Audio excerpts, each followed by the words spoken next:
Good morning बच्चों। मैं आपको हजारी प्रसाद द्विवेदी का पाठ अशोक का फूल पढ़ा रही थी। उसी के आगे का पाठ आज मैं आपको पढ़ाने जा रही हूँ, जिसे आप ध्यान से सुनिएगा और समझिएगा, जिससे आप प्रश्नों के उत्तर ठीक प्रकार से लिख सकें। ठीक है बच्चों? हाँ, देखिए, मैंने कल आपको बताया था कि जो है मथुरा सांची में जो प्राप्त मूर्तियां थीं, उनसे जो है ये पता चला था कि ये जातियां जो हैं यक्ष और गंधर्व पहाड़ और अप्सराएं, ये पहाड़ी जातियां थीं और इनकी निवास स्थान हिमालय का देश था। उसके आगे से मैं पढ़ा रही हूँ, जिसे आप ध्यान से सुनेंगे। इनका समाज संभवतः उस स्तर पर था जिसे आजकल के पंडित पुनालुअन सोसाइटी कहते हैं, शायद इससे भी अधिक आदिम। परंतु वे नाच गान में कुशल थे। लेखक कहता है कि उनका समाज जो है उस समय उस स्तर पर था जिसे आज के जो पंडित हैं, विद्वान लोग हैं, जो पुनालुअन सोसाइटी कहते हैं, अर्थात सबसे आदिम सोसाइटी कहते हैं, शायद उससे भी अधिक। परंतु ये लोग नाचने और गाने में कुशल थे। यक्ष तो धनी भी थे। वे लोग बानरी लिखा है बेटा, बानरों हैं, बानरों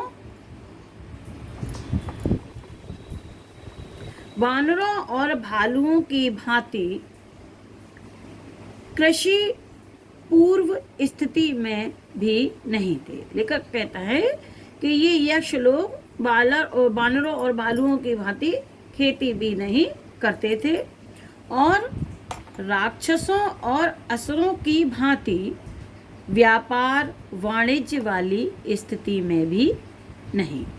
और जो राक्षस और असुर थे, उनके प्रकार से उनके अनुसार व्यापार और वाणिज्य भी नहीं करते थे, वैसी स्थिति में भी नहीं थे।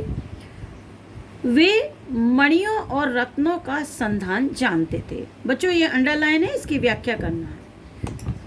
वे मणियों और रत्नों का संधान जानते थे, पृथ्वी के नीचे गड़ी हुई निधियों की जानकारी रखते थे और अनायास धनी हो जाते थे। लेखक कहता है कि जो यक्ष थे, ये जो है मणियों और रत्नों का संधान जानते थे, इनकी खोज जानते थे, इनके विषय में ये पूरी जानकारी रखते थे और पृथ्वी के नीचे जो गड़ी हुई संपत्ति थी उनकी भी जानकारी रखते थे। अतः ये हीरे और पन्ना जो धरती में गड़े रहते थे, रत्न, उनकी खोज जानते थे और उनको निकालकर ये अनायास अचानक ही धनी हो जाते थे। संभवतः इसी कारण उनमें विलासिता की मात्रा अधिक थी। लेखक कहता है इसी कारण उनमें विलासिता माने आराम तलब व्यक्ति, जिसे आज अपन आधुनिक समय में लग्जरी लाइफ कहते हैं, उसकी मात्रा उनमें अधिक थी। परवर्ती काल में यह बहुत सुखी जाति मानी जाती थी। परवर्ती काल में, बाद के काल में, ये यक्ष लोग बहुत सुखी जाति के लोग माने जाते थे। यक्ष और गंधर्व एक ही श्रेणी के थे। लेखक कहते हैं कि यक्ष और गंधर्व लगभग एक ही श्रेणी के थे। आपने पढ़ा होगा ये गंधर्व कौन है, जैसे जयशंकर प्रसाद में श्रद्धा मिली थी और मैं वो कहती है कि इधर रे गंधर्वों के देश, पिता की हूँ प्यारी संतान, मैं यहाँ गंधर्वों के देश में रहती हूँ, अपने पिता की प्यारी संतान हूँ। तो जो पहाड़ों पे ही ये जातियाँ रहती थी, यक्ष और गंधर्व, दोनों एक ही श्रेणी के थे। परंतु आर्थिक स्थिति दोनों की थोड़ी भिन्न थी। परंतु आर्थिक स्थिति दोनों की अलग अलग थी। किस प्रकार कंदर्प देवता को अपनी गंधर्व सेना के साथ इंद्र का मुसाहिब बनना पड़ा, वह मनोरंजक कथा है। लेखक कहता है कि किस प्रकार इंद्र की चाटुकारिता, इंद्र को प्रसन्न करने के लिए गंधर्व देवता माने कामदेव को अपने गंधर्व सेना के साथ इंद्र के पास उठना बैठना उसे करना पड़ा और उसकी प्रसन्नता की बातें करनी पड़ी और उसका मनोरंजन करना पड़ा और उसकी चाटुकारिता करनी पड़ी। आगे देखिए, पर यहाँ वह सब पुरानी बातें क्यों रटी जाएं। लेखक कहता है परंतु हम पुरानी बातों को दोहराएं तो उससे भी कोई फायदा नहीं है। प्राकृत यह है कि बहुत पुराने जमाने में आर्य लोगों को अनेक जातियों से निपटना पड़ा था जो गर्वीली थी, हार मानने को प्रस्तुत नहीं थी। लेखक कहता है कि वास्तव में बहुत पुराने जमाने में आर्य लोगों को अनेक भारत में जो जातियां थी उनको संघर्ष करना पड़ा, जो कुछ तो उनमें गर्वीली थी, जो हार मानने के लिए किसी भी स्थिति में प्रस्तुत नहीं थी। परवर्ती साहित्य में उनका स्मरण घृणा के साथ किया गया और जो सहज ही मित्र बन गई उनके प्रति अवज्ञा और उपेक्षा का भाव नहीं रहा। लेखक कहता है कि बाद के साहित्य में जिन जातियों ने आर्यों की हार नहीं मानी उनका स्मरण घृणा के साथ किया और जो सहज ही उनकी मित्रता, आर्यों की जिन्होंने मित्रता स्वीकार कर ली, उनके प्रति अवज्ञा और उपेक्षा का भाव समाप्त हो गया और वे मित्र हो गईं। असुर, राक्षस, दानव और दैत्य पहली श्रेणी में है।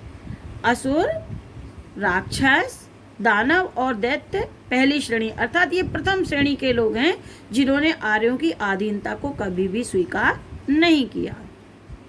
तथा यक्ष, गंधर्व, किन्नर, सिद्ध, विद्याधर, बानर, भालू आदि दूसरी श्रेणी में आते हैं। ये दूसरी श्रेणी में ये निम्न जातियां आती हैं जिन्होंने आर्यों से मित्रता की कर ली थी और उनके संग ये प्रसन्नता से रहने लगे थे, उनकी अधीनता को स्वीकार करके मित्रवत रहने लगे थे।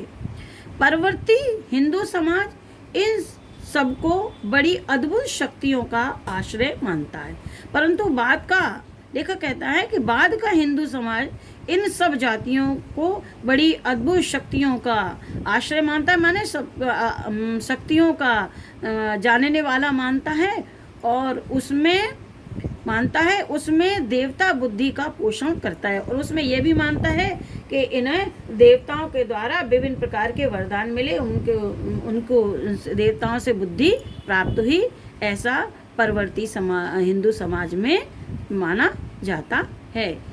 बच्चों आज यहीं तक पढ़ा रहे हैं, इसके कुछ क्वेश्चन आंसर भी हम आपको दे रहे हैं जिसे आपको करना है। देखिए ये जो प्रश्न हैं उन प्रश्नों को ध्यान से देखिएगा। ये पहला प्रश्न है, गद्यांश के पाठ और लेखक का नाम लिखिए। ठीक, तो पाठ का नाम जो है अशोक के फूल और लेखक का नाम हजारी प्रसाद द्विवेदी। फिर रेखांकित अंश की व्याख्या आपके सामने है, उसको आपको करना है। तीसरा क्वेश्चन है, मणियों और रत्नों का संधान कौन जानते थे। ठीक, आप इसमें को जब पढ़ेंगे तो आपको फिर से जब सुनेंगे तो आपको पता चल जाएगा। चौथा है, कंदर्प देवता को अपनी गंधर्व सेना के साथ किसका मुसाहिब होना पड़ा। पांचवा प्रश्न है, कौन सी जातियां हार मानने को प्रस्तुत नहीं थी। छठवां क्वेश्चन है, दूसरी श्रेणी में कौन सी जातियां आती हैं। इन प्रश्नों के उत्तर आपको अपनी कॉपी में करना है, जिसे आप भली भांति कर लीजिएगा। और इतना ही मैं आज पढ़ा रही हूँ, इसके आगे आप कल देखिएगा। धन्यवाद।